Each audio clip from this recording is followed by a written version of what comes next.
এই প্রথমবারের মতো প্রকাশ্যে শেখ হাসিনাকে নিয়ে এক ধরনের উদ্বেগ প্রকাশ করল সরকার। সরকারের যে পদক্ষেপ, সেই পদক্ষেপে ব্যাপারটা স্পষ্ট হলো। শেখ হাসিনার সর্বশেষ যে ঘোষণা, শেখ হাসিনার তো ঘোষণা না, শেখ হাসিনাকে কেন্দ্র করে যে ঘোষণা, একদিন পরেই 5 আগস্টে দিল্লিতে সংবাদ সম্মেলনে তিনি কথা বলবেন, এই ঘোষণা সরকারকে উদ্বিগ্ন করেছে। এবং সরকার গতকালকে এই খবর যখন ছড়িয়ে পড়েছে এবং এই খবরকে সরকার মিথ্যা মনে করছে না, যেহেতু আন্তর্জাতিক একটা অর্গানাইজেশনের আয়োজনে এই ব্যাপারটা ঘটবে এবং সেখানে শেখ হাসিনা বক্তব্য রাখবেন। সেই বক্তব্যটা ভার্চুয়ালি হলেও তার এই বক্তব্যটা বাংলাদেশে তো বটেই, ওয়ার্ল্ড ওয়াইড ছড়িয়ে পড়বে। এরকম প্রেক্ষাপটে সরকার উদ্বিগ্ন হয়েছে, এটা এবার নিশ্চিত হওয়া গেল। এবং সেই উদ্বেগটা সরকার একেবারে সরাসরি ভারতের কাছে প্রকাশ করেছে। ভারতের ঢাকায় নিযুক্ত যিনি রাষ্ট্রদূত, তার সঙ্গে মিটিংয়ে সরকারের পক্ষ থেকে এই উদ্বেগের কথা জানানো হয়েছে এবং এই ব্যাপারে তথ্য জানতে চাওয়া হয়েছে। ভারতের অবস্থানই বা কী, সেটাও জানতে চাওয়া হয়েছে। ব্যাপারটা বেশ মজার। 2 বছরের মধ্যে শেখ হাসিনাকে নিয়ে বাংলাদেশের সরকারের সরাসরি উদ্বেগ, এই ব্যাপারটা জুলাই আন্দোলনের বিজয়ের এত কম সময়ের মধ্যে যখন আমরা প্রকাশ্যে ঘটতে দেখছি, তখন কিন্তু এটা নিয়ে বহু বিতর্ক হবে এবং জুলাই আন্দোলনের সফলতা নিয়ে প্রশ্ন উঠতে পারে। চলুন একটু ভেতরে ঢোকা যাক।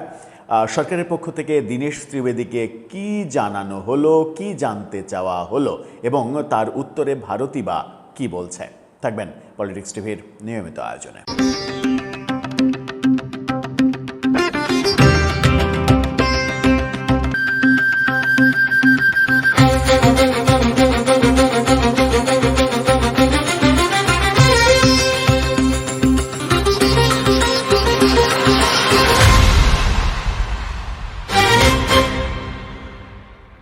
যখন আমরা চতুর্দিকে শেখ হাসিনা এটা করতে পারবে না, ওটা করতে পারবে না, শেখ হাসিনাকে আসলেই ঝুলিয়ে দেওয়া হবে, এয়ারপোর্টে নামার সঙ্গে সঙ্গে সেখান থেকে তাকে ফাঁসির মঞ্চে নিয়ে যাওয়া হবে, অনেক কথা যখন শুনছি, তখন 5 তারিখে 5 আগস্ট শেখ হাসিনার 2 বছর আগে যে সরকার পতন ঘটল, ঠিক সেই দিনটাই তিনি যখন বেছে নিলেন আন্তর্জাতিক একটি সাংবাদিক এবং পেশাজীবীদের সংগঠন, তাদের আয়োজনে সংবাদ সম্মেলনে তিনি কথা বলবেন, সেটা সরকারের উদ্বিগ্ন হওয়ার কারণ হতেই পারে।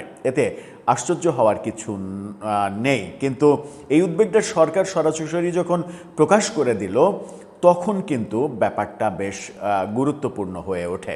কি বলছে সরকার ভারতকে?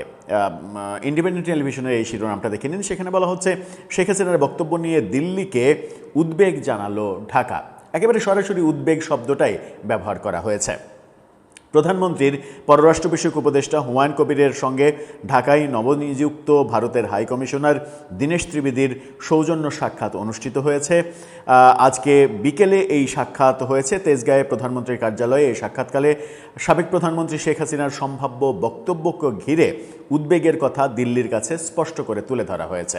এ বিষয়ে ভারতের সহযোগিতা প্রত্যাশা করা হয়েছে। ভারত কিভাবে সহযোগিতা করবে, সেটাও তো একটা বড় ব্যাপার।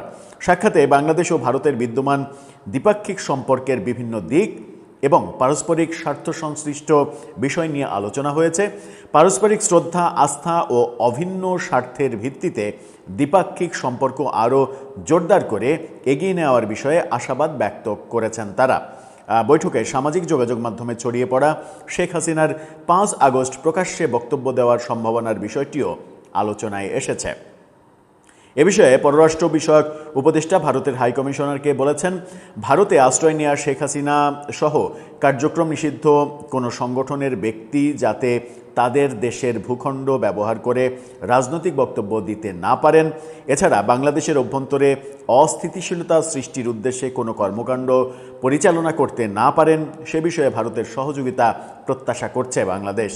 এই ধরনের কার্যক্রম দ্বিপাক্ষিক সম্পর্কের ইতিবাচক অগ্রগতিকে ক্ষতিগ্রস্ত করতে পারে বলেও জানিয়েছেন তিনি। এটা কিন্তু এক ধরনের হুমকি। যে এই ধরনের কার্যক্রমে যদি ভারত সহযোগিতা করে তাহলে বাংলাদেশ ভারত দ্বিপাক্ষিক যে সম্পর্ক সেই সম্পর্ক বন্ধুত্বের পর্যায়ে যাবে না। বাংলাদেশের পক্ষ থেকে এই ধরনের মন্তব্য ঠিক কূটনৈতিক ভাষাই হলো কিনা সেটা নিয়েও হয়তো ভবিষ্যতে আলোচনা হতে পারে। ভারতের হাইকমিশনার বিষয়টি যথাযথভাবে বিবেচনা করে প্রয়োজনীয় খোঁজখবর নেওয়া এবং এ বিষয়ে সচেষ্ট থাকার আশ্বাস দেওয়া হয়েছে। উভয় পক্ষ নিয়মিত সংলাপ, গঠনমূলক সম্পৃক্ততা অব্যাহত রাখার উপরে গুরুত্ব আরোপ করেছে। ভারত হাইকমিশনার বলেছেন যে ঠিক আছে, এটা আমরা খোঁজখবর নেব। এই যে আমরা ঠিক আছে খোঁজখবর নেব, এখানেই কি মানে কি বলবো, কালো বিড়ালটা লুকিয়ে নেই? খোঁজখবর নেওয়ার তো কিছু নেই। ভারতের রাষ্ট্রদূত তিনি কি জানেন না যে 5 তারিখে শেখ হাসিনা দিল্লিতে সংবাদ সম্মেলনে কথা বলবেন? তিনি তো জানেন, এই খবর তো রাষ্ট্র হয়ে গেছে। এই খবর যখন রাষ্ট্র হয়ে গেছে তখন তিনি খোঁজ খবর নিয়ে এটা জানবেন, এই বক্তব্যই বলে দেয় যে বাংলাদেশের যে উদ্বেগ সেই উদ্বেগকে ভারত পাত্তাই দিল না। তাতে করে কি আমাদের লাভ হলো নাকি ক্ষতি হলো? এবং শেখ হাসিনা আমাদের দুই দেশের সম্পর্কের ক্ষেত্রে ইস্যু হয়ে দাঁড়াচ্ছে কেন, সেটা তো একটা বড় ব্যাপার। শেখ হাসিনা তো এখন একজন ব্যক্তি, সেই ব্যক্তিকে কেন্দ্র করে আমি ভারত বাংলাদেশের সম্পর্ক ঝুঁকির মুখে ফেলছি কেন, কিংবা এটা পড়ছে কেন, এই নিয়ে হয়তো মানে সামনে বিস্তর গবেষণা হতে পারে। সরকারের বিভিন্ন স্টেক হোল্ডার থেকে যখন শেখ হাসিনাকে পাত্তাই দেওয়া হচ্ছে না, যে এগুলো ভ্যালুলেস, ওই আসবে আসবে করছে, আসবে না, জামাতের পক্ষ থেকে বলা হচ্ছে, অন্যান্য দলের পক্ষ থেকে বলা হচ্ছে, আন্দালিব রহমান পার্থ বিএনপি জোটের অন্যতম শক্তিশালী একটা মানে স্পোক পারসন, তিনি বলছেন যে এগুলো সব মানে স্ট্যান্ডবাজি, রাজনৈতিক স্ট্যান্ডবাজি, মানে এগুলোর কোনো ভিত্তি নেই। যখন এগুলো উড়িয়ে দেওয়া হচ্ছে তখন সরকার কেন উদ্বেগ প্রকাশ করছে? শেখ হাসিনা 5 তারিখে কী করলো না করলো এতে কি যায় আসে কিছু সরকারের আদতে? যায় আসার কথা নয় তো, তাহলে উদ্বেগ কেন? তার মানে ডালমে কুস কালা হ্যাঁ। মানে সার্জিও গরের যে 3 দিনের সফর শেষেই এই ধরনের পরিস্থিতি খুব একটা ভালো ইঙ্গিত দিচ্ছে না সরকারের জন্য হয়তোবা। দর্শক, আপনার কাছে কি মনে হয়?